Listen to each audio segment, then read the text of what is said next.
Well, howdy, howdy, howdy, everybody. Teresa here with. Brad, It is August 25th.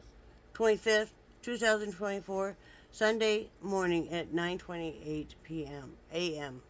Not p.m. Thought I would come up here and give you guys an update about Brad. Um, he did see the orthopedist on Wednesday, the same surgeon that had done his hip and the joint, and they did X-rays, and he dislocated his hip. I could see it on the X-ray and stuff, and yeah, he dislocated the hip. The doctor said in his all of his years, he's only seen one other person ever do that. It's like more than 1,000 to 1 chance of somebody doing that, but Brad did it, and he was amazed that Brad hadn't been in the ER or anything. Very concerned about getting it in place, so he really worked hard, and so did his team, and they got Brad on the schedule for tomorrow morning at 9 a.m. He is going to have uh, surgery. What they're going to do is knock him completely out, and then they're going to try and do the closed reduction on the hip. And then if they can't get it in, they're going to have to open him up and do it that way. Um, he's extremely swollen. It looks like a cantaloupe, right there where, and the amount of bruising now is just severe. I think that must be coming from the inside to the outside or something. I don't know if that's possible. I'm not a doctor, but yeah, that's what's going on. He's in a lot of pain, and he's sick of it, aren't you? I'm done. Yeah, he's done. Last night was really bad for him for pain and stuff because it seems to keep swelling more and more. So that's what's going on there. Monday, tomorrow, or today, he has a special soap and stuff he has to shower with tonight and tomorrow morning. You guys that have had stuff done know what that's like. And then I take him up there. He has to check in at 7:30, and then I'll be with him. And I'll be the one out in the waiting room waiting for hopefully good news. So I don't know if he has to stay overnight or not. I assume if they have to open him up that he may, but I'm not sure if they can do that closed reduction. They said they had to do it in surgery where they completely could knock him out because, first off, Brad's a big guy, and we're talking just uh, muscle wise, and just his skeletal frame is large, and he has a lot of muscles in his legs. So the doctor knew that and said, "You've got way too many muscles for us to try and do this in the office." So that's what they're gonna do. It's good news though because he didn't break anything. Mm-hmm. And that socket is healed up very, very well. Um, you know, he's gonna have to be extra careful on not falling anymore, Yeah. because he knows now it just won't. You know, it can't happen. And if it slips out once, it could slip out again. So he's got to be extra careful and stuff.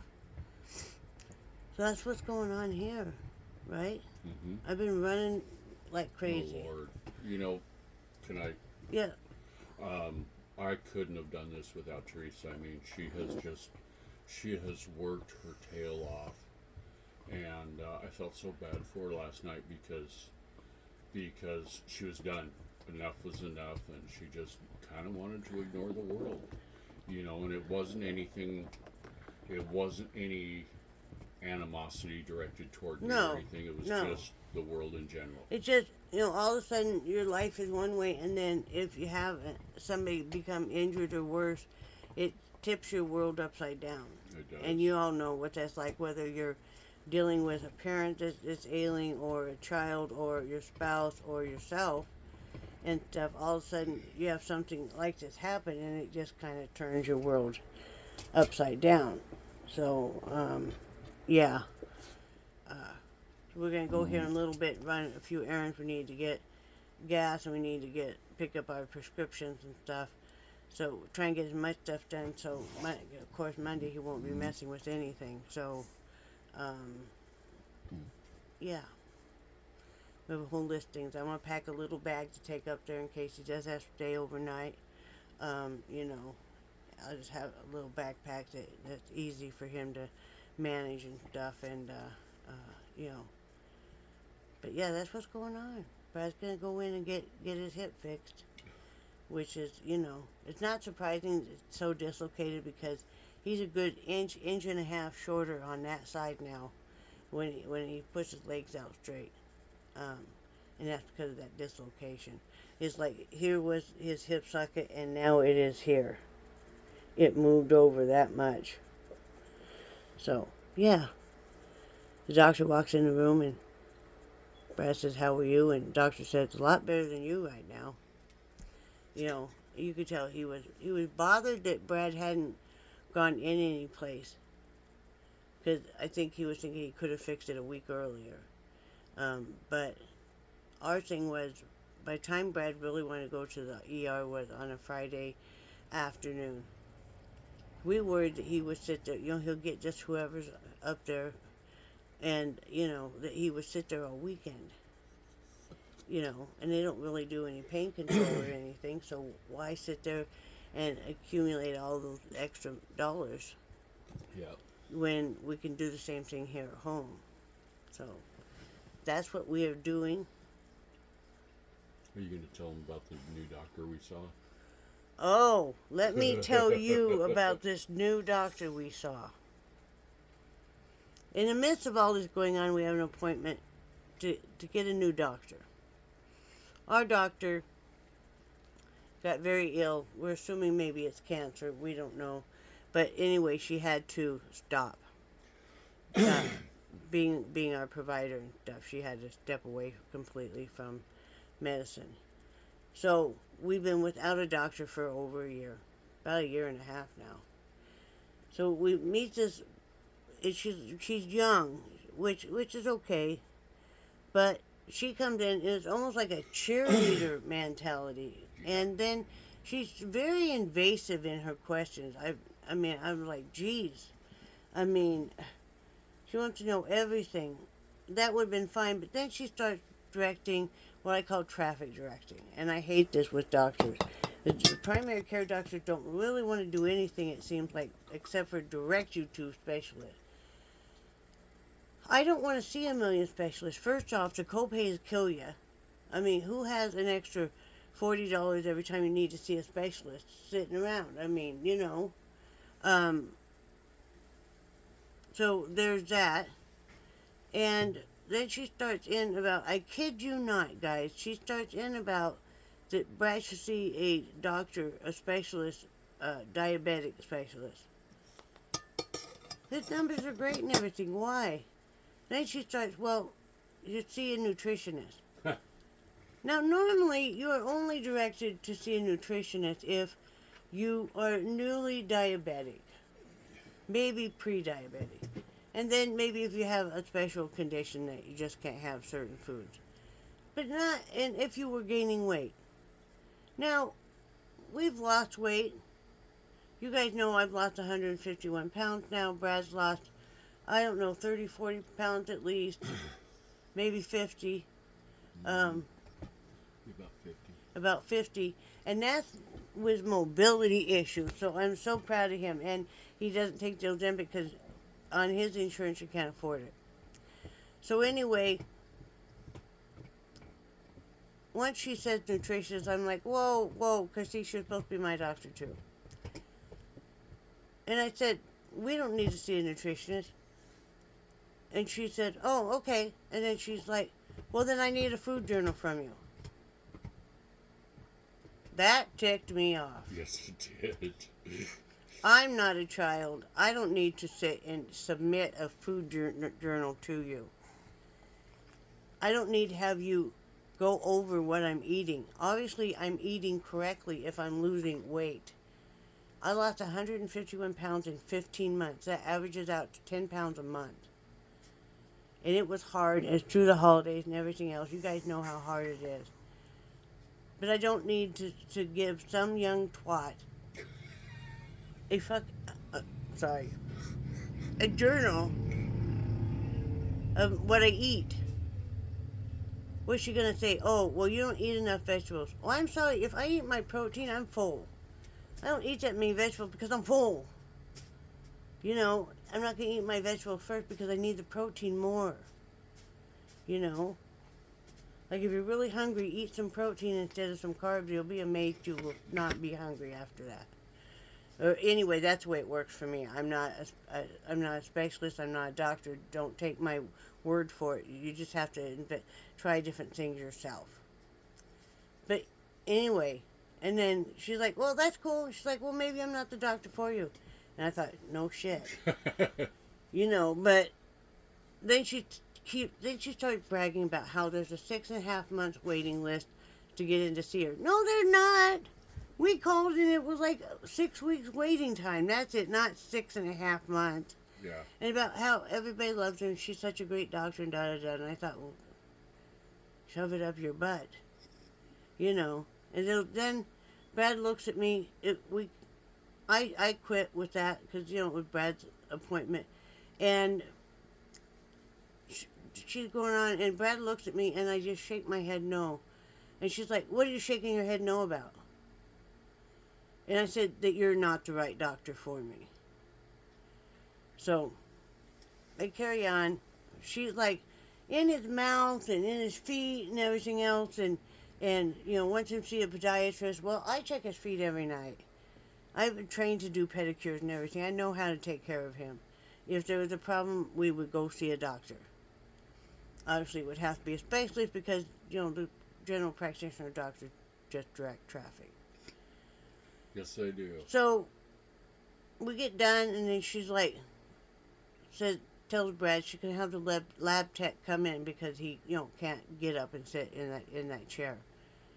So we're waiting, and I told Brad there's no way, and he wasn't pleased with her either. He didn't like her, you know. And I said, "So why are we waiting?" And he looks at me, and I said, "Why are we waiting for them to come take blood?" He's like, "I don't know." And so we left.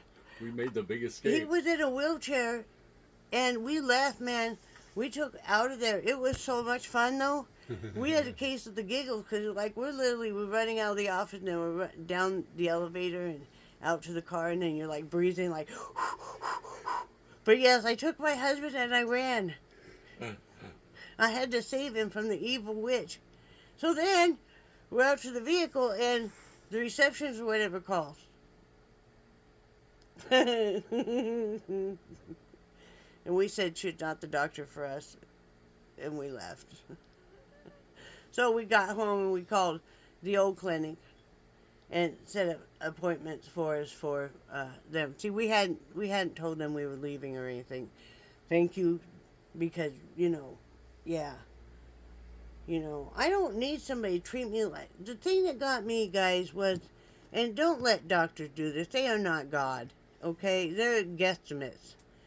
For a lot of the time. We're guessing. You guys know this. That's why they're practicing. They're practicing, yeah. But you don't have to put up with them acting like they're God. Or dictating your life. She wanted to dictate every aspect of our life. From what we ate, how we slept, all of that. You know, but you notice she never asked you about your back. No, she didn't. No, she didn't ask you about anything like that. And that's one of the things I put for the concerns with back pain. She never even approached that. Then, of course, she's not going to fill any scripts that are painkillers or anything like that. So, you know, like, well, then she went, of course, to see pain management, which I'm not opposed to seeing a pain management person, but, you know, then we start with the colon crap and colon crap. But, so, yeah, we ran away. We ran away from, like, ah! I'll take my old doctor, which they can't get us in to see him until October, so, you know. We've had very few doctor appointments in the last year and a half, and I think we've given blood once. So, you know, we need to do that, because, you know, they've just been shuffling us around. We saw one that was a PA, and she was not good. We saw one who was a doctor, but she was only a doctor that was her last day. And thank goodness, because she was something else. Mm-hmm. I don't know what she started in on. The PA started in on that I apparently had congestive heart failure, which I Yeah. don't have. Then I don't remember, the doctor was just real. She wouldn't let us be in the same room, and she was just real, very unprofessional, very curt and stuff. I mean, don't get me wrong, guys. You guys see us kind of go through doctors, and we'll fire them if there's not a good fit, because sometimes you don't click. It's like your hairdresser. You're either gonna click with her or you're gonna be bald. And it's like, anybody, your pastor, who you work well with at work and stuff, your spouse. If you don't click and stuff, it's not gonna be a good union. And like that, we love Dr. Angot. We love Dr. Bartley down in Florida. She was a great too. We loved our old doctor in Wyoming. When you find the right click, they got to be a little bit of a smartass. Mm-hmm. They got to have a sense of humor and stuff, because we're not gonna go in there all doom and gloom like, oh, we're like, hey, yeah, this is the problem and stuff, and we're not perfect by any means, but I mean, yeah, if it's not a good fit, don't keep them. They're not God, and if they have a God complex, just let them just go to their altar or whatever and just shit can them. And you don't have to stay with any kind of doctor if you're not comfortable with it. No, you shop around. You shop around and don't. Yeah, there's a shortage of doctors, but still, this is your health. This is your health. This is your body. You know your body the very best out of anybody. And to have a doctor tell you something that you know is just completely false, it's like, okay. I mean, I've had some really bad doctors. They've diagnosed me with cancer numerous times, which I've never had. You know the kind of cost I've gone through because they want to run all these stupid tests. This was in Wyoming and stuff. And it's like, no, okay, we're not going to run a bajillion tests on everything in the world. I've been tested on so many things and told so many incorrect things. It's just unreal. Mm-hmm. You know. So, anyway, that's what's going on. I decided to jump on here. We're going to go run some errands, but tell you guys to please pray for Brad or send good healing vibes, because he's excited because he keeps counting down. It's like less than 24 hours because, the pain and stuff. I'm going to get him out of the house for here for a little bit. Go run some errands and stuff. And then come home and start getting him ready. Pack his bag, help him shower, all that good stuff. Right? Right. Brad's making Chinese food tonight, which I'm excited about. He makes excellent Chinese food. I want Chinese food so bad, but we just can't afford it. It's like $40. And yeah, you get like 4 meals out of it, but you just can't afford it right now. Yeah, well, it's just slapping down that between $40 and $50 initially. I know it. We just can't afford that kind of stuff. So we just make do. Mm-hmm. Like everybody's doing. Everybody's hurting, or most people are really hurting. So anyway, I hope you all are doing well. And remember that we love you guys and we do cherish your friendship so very much. We will try to get on here and make more videos. It's just things have been kind of crazy. And I don't know. I go through spells that I just don't really want to share that much. Or I don't know. I get busy. I think that I'm boring, and why would a bunch of people want to watch me? So, but I would try to do better. Right, honey? Right, baby. Do something nice for somebody else. Then do something nice for yourself. And remember, as always, everybody, say bye, Scooter Brad. Bye, Scooter Brad. Bye, guys.